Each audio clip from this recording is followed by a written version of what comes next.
Most of the work has to come from the artists now on the content, the ideas, and promoting their records. It's not just up to the label. No one follows labels. People follow artists and brands. They want to hear from the person, not from the label. No one cares.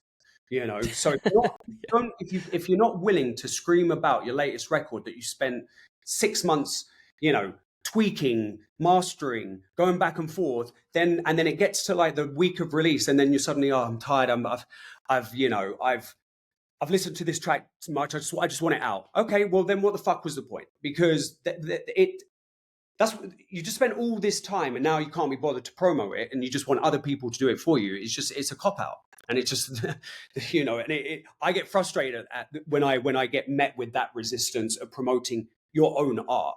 Yeah, you're hitting a lot of strings. You're pulling on a lot of strings for me, and I'm almost convinced that we're like brothers from another mother at this point, because this is like my exact same frustration with stuff. And as an artist, I've had some disagreements with collaborators where, to your point, we've spent all this time working on a track. We get it to a point where we're stoked about it. And I'm like, okay, now let's talk promo strategy or content strategy. And they're like, yeah, like, I don't know, blah, blah. Like, they don't want to like tell people about it, and they don't understand the power of this stuff. And I don't know if it's a knowledge gap or they just feel like it's this task, to your point about social media.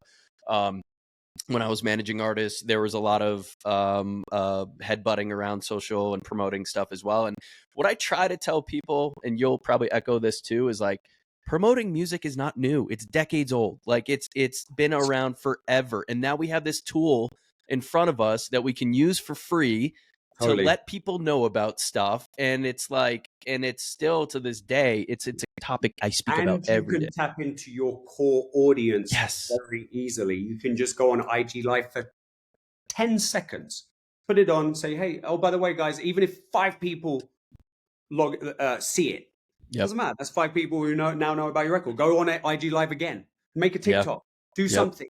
You've got a contained core audience at your fingertips these days, but I get it. People, artists tend to get burnt out by the time, the whole process of making a record and it's out.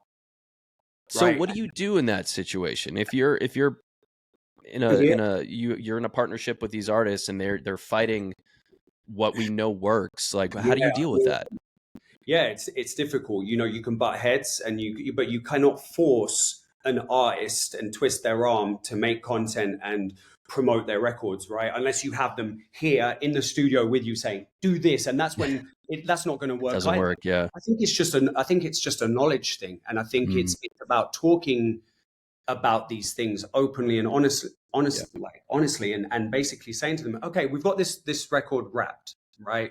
We're going to shop it. It might come out. It might not. We might do a self-release, but when it comes to it actually coming out, that's when the work starts. I think a lot of artists forget that the work starts when the record is out, not the pre-promo. No one cares about pre-save links anymore. Drake, Kendrick, all of the top rock stars, any of them, they drop albums on a whim. You didn't even know about them the day before. And it's like, bosh, here's my album. Now the work starts. Now the promo machine is in full gear. And that is the best way to do it. No one cares about anyone saying, I've got an album coming out in 6 months, or I've got a track coming out next week. The narrative needs to start on the day that it's out, that people can go on Spotify and stream it, Amazon and stream it, Apple stream it, download it, I don't know, play it. Yeah. That's when the work should start. But usually that, and that's the hardest challenge to try and get artists to realize that. Work does not, it starts when the track is out. Not when it's done and signed. A lot of artists that I used to work with it's done and signed. We're good now. Okay, cool. Done and signed. Wicked. Like what about when it's out to the world? That's when you start shouting about it. Yeah, I completely agree. We're on the same page here.